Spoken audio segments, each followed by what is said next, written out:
성수동 갔다 와서 느낀 게 앞에서 막 너무 괴로워하시는데 와 이거는 진짜 근본적인 치료를 해줘야겠다. 갑질이 발생되지 않게 그런 교육들을 해줘야 되지 않을까? 미리 알았다면 이러지 않았을 거라는 말을 몇 번 하더라고.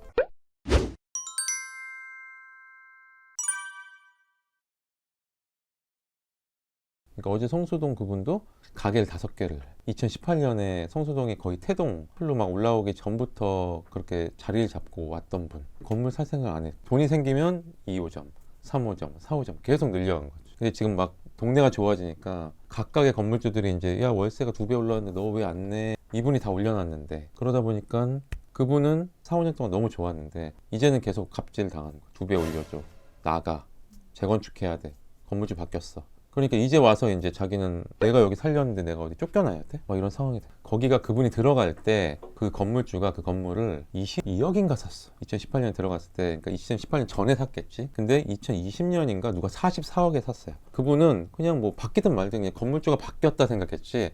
이게 뭐 얼마였는데 얼마에 팔려고 이런 거 몰랐던 거야. 그냥 바뀌었구나. 근데 자기가 그 동네 계속 띄우고 있었잖아. 근데 지금 얼마인지 알아? 그게 지금 47평인가 그랬는데 지금 1억 5천 정도 되거든요. 60억 남아요. 그러니까 자기는 여기서 막 재주 부리는 곰이야.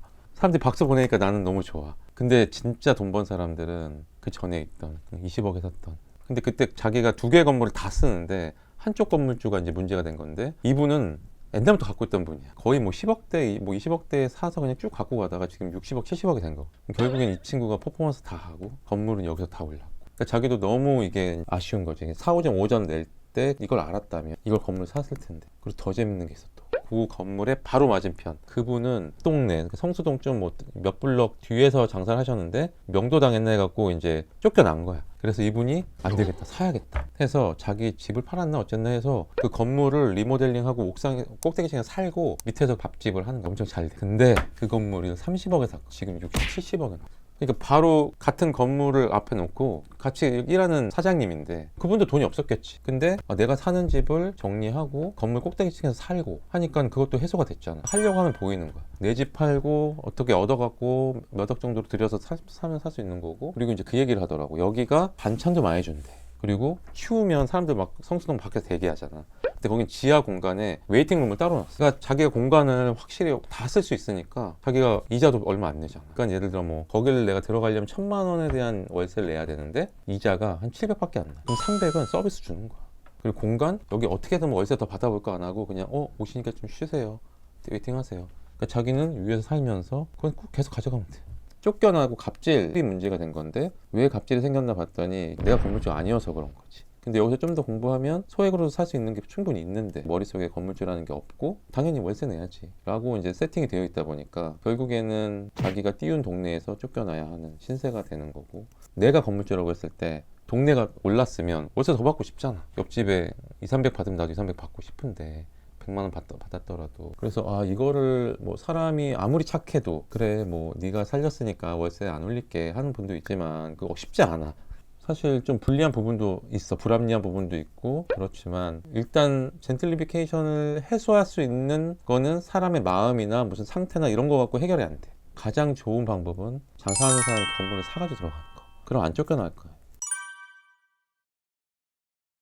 제가 그분이라면 그런 곳을 찾을 것 같아요. 현금이 그 정도 있으면 성수동을 잘 찾아서 들어가는 건 너무 좋고, 근데 그 돈이 안 된다고 하면 그 돈에 맞춰서 성수동을 뛰어봤기 때문에 땅의 가치도 높고 그리고 서울숲이라는 문화시설들도 있고 한강도 가깝고 그런 곳들이 또 있거든.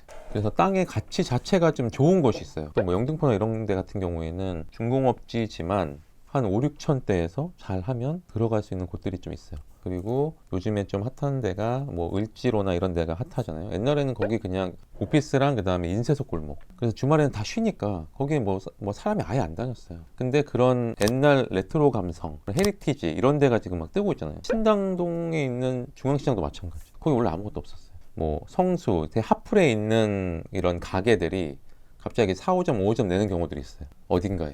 그럴 때 보면 그 흐름을 좀 읽을 수가 있어요. 이쪽으로 가는구나 사람들이.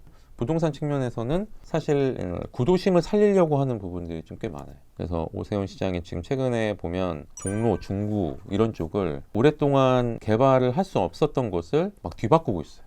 저번 영상에서도 세운지구나 이런 데 같은 경우도 그 지역이 완전 다 바뀔 거거든요. 일단 장사를 좀 잘하는 분들은 거의 두세 개 이상 많이 하는 분들이 많았어요. 그리고 현금 흐름이 되게 좋기 때문에 사실 매니저화 돼가지고 뭔가 하나를 이전한다기보다 하나를 더 하는 그런 컨셉들이 좀 많았어요. 그래서 기존 거를 접고 딴 데를 가면 좀 위험할 수도 있죠. 이 여기서 열심히 해서 가지고 있는 이제 사업자 대출이나 여러 가지 대출들을 활용을 해서 돈을 모아가지고 이제 가는 거죠. 어디 지역? 아, 그분은 워낙에 잘하는 분이어서 성수가 지금 평당 1억 5천이 넘어가기 때문에 평당 뭐 7, 8천 정도 선에서 들어가도 되지 않을까? 지역으로 따지면은 일단은 저는 구도심 쪽으로 오셔도 좋을 것 같아요. 종로, 중구 이런 쪽으로 오시고, 이제 여기서 또 팁이 있는 건 어쨌든 땅을 기반으로 하기 때문에 구도심 같은 경우에는 자기 토지의 건물을 건폐율이라고 해서 50% 60%만 지을 수 있거든요. 근데 구도심은 옛날에 그런 법이 없기 전에 만들었기 때문에 거의 꽉 채워 있는 맞벽도 있어요. 땅이 20평인데 19평이에요, 건물이. 그러면 지금 이걸 신축한다고 하면 10평밖에 못 짓거든요. 그걸 다시 얘기하면 19평이 내가 있다고 하면 건물이 땅으로 치면 40평짜리 땅인 거죠. 그러다 보니까 구도심 안에서 땅은 작지만 대신 평당가 높겠죠. 그럼 평당 1억이야. 근데 20평이야. 그럼 20억이잖아요. 그러면 5, 6억 선에서 또 한번 해볼 만 하거든요. 물레동 같은 경우에도 한참 핫하다가 약간 뭐 조용해졌지만 그래도 그쪽 지역을 찾는 분들이 많고, 영등포에 또 젊은 분들이 많이 사세요. 거기에 교통이 여의도도 가깝고 되게 강남도 가깝고 그러기 때문에 오피스텔도 되게 많이 지어놨어요. 그래서 일자리도 많고 당산, 뭐 선유도 이런 쪽은 한강도 가깝고 그러다 보니까 그쪽에서 이렇게 넘어오시는 수요들도 꽤 많고, 그래서 서울 지역에 땅이 작고 건폐율이 좋은 거는 뭐 평당 1억까지도 보셔도 좋을 것 같고, 그게 아니면 뭐 7천, 8천 정도 선. 아마 엄청나게 강한 동기가 생겼을 거예요. 이분이 5개 점포를 운영하면서 여기에 완전 갈아넣지 않고 그렇게 할 수가 없을 거라고 저는 생각을 해요. 그러다 보니까 정말 부동산에서 많이 모를 거라고 예측이 돼요. 본인도 불인이라고 해줬었거든요.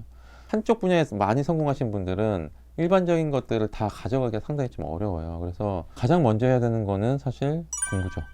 부동산을 약간 뭐 상권이라는 것도 나왔고 입지라는 것도 나왔고 그런 것들도 공부를 해야 될 거고, 그리고 현재 나와 있는 물건들이 어느 정도의 시세가 형성이 돼 있는지 그 시세를 알아야, 그리고 또 그동안 어떻게 거래돼 왔는지를 알아야 내가 어느 정도 돈이 필요하고 그리고 어떻게 살 수 있는지 이런 것들을 알 수가 있어요. 그래서 첫 번째는 당연히 공부를 해야 되고, 그러면서 내가 물건 볼 줄 아는 눈이 생겨야 돼요. 그러니까 적어도 건물이라고 하면 최소 10억, 20억 할 거 아니에요. 그럼 내 전 재산이 들어가는 거기 때문에 누군가 만약에 다 알려준다고 하더라도 결정 못한 경우 되게 많아요. 그러니까 아는 만큼 보이는 게 많고, 그래서 공부하면 너무 막연하지만 실거래 했던 것부터 공부를 해야 되고, 기본적인 용어부터, 그리고 어떻게 이 건물을 사서 나중에 엑시트하고 운영을 어떻게 하는지 이런 수지 분석이라든지 이런 공부할 내용들이 상당히 좀 많아요. 그래서 저희가 나중에 뭐 기준을 설정하겠지만 물건을 볼 때 이런 게 다 이제 하나의 방법들인 거예요. 만약에 제가 그분이라면 지금 현금 흐름을 늘리면서 그 현금을 엄청 압축적으로 모아야 돼요. 2개 정도는 권리금 받고 팔 것 같아요. 현금을 만들어요. 그리고 내가 살고 있는 집에서 대출을 더 받을 수 있는지, 그리고 내가 하는 사업체에서 또 대출을 받을 수 있는지, 이런 것들을 통해 가지고 현금 확보를 또 할 것 같아요. 좀 요약을 하면 공부하셔야 된다. 그리고 현금을 모을 수 있는 방법들을 고민을 하고, 그다음에 현금 흐름을 늘리면서 저축해야 된다. 이 3가지를 동시에 하면 빨리 될 겁니다. 예, 근데 이제 이분은 동기가 확실하기 때문에 이 3가지를 동시에 하기를 권해드리고, 이렇게만 되면 제가 봤을 때는 1, 2년 안에 건물 매입할 수 있을 것 같아요. 공부하면 또 막연할 수도 있는데, 장사는 건물주다 그 장건 TV에서도 계속 이제 이런 이야기들을 해줄 거고, 조만간에 좀 전반적으로 건물 보는 방법들 이런 거에 대한 팁들을 무료 라이브로 한번 해보려고 하고 있어요. 물론 이제 정규 강의도 있지만 좀 많은 자영업자분들이 머릿속에 건물주라는 단어가 없어요. 너무나 막연해요. 강의를 듣고 뭐 PM을 하고 여기까지 생각을 못해. 그러다 보니까 라이브로 건물을 어떻게 접근하는지 불인이들이 들었을 때 이런 식으로 하는구나, 뭔가 첫걸음 정도 건물에 좀 다가갈 수 있게끔 이해를 시켜주는 영상들을 좀 찍고 그걸 무료 라이브 한번 하려고 하고 있어요. 그 방법들을 알면 더 공부를 열심히 할 수 있을 것 같아요. 무료 라이브는 4월쯤 계획하고 있어요. 그래서 장사는 건물주다 유튜브에서 공개할 예정입니다. 언제 이게 오픈될지 모르니까 구독 그리고 알람 설정하면 좋을 것 같습니다. 여러분들 위한 시간이니까 집중하시고 자신이 옳다고 믿는 사람은 게으르다 그 얘기 꼭 써보시면 나는 내가 똑똑한 줄 알았죠.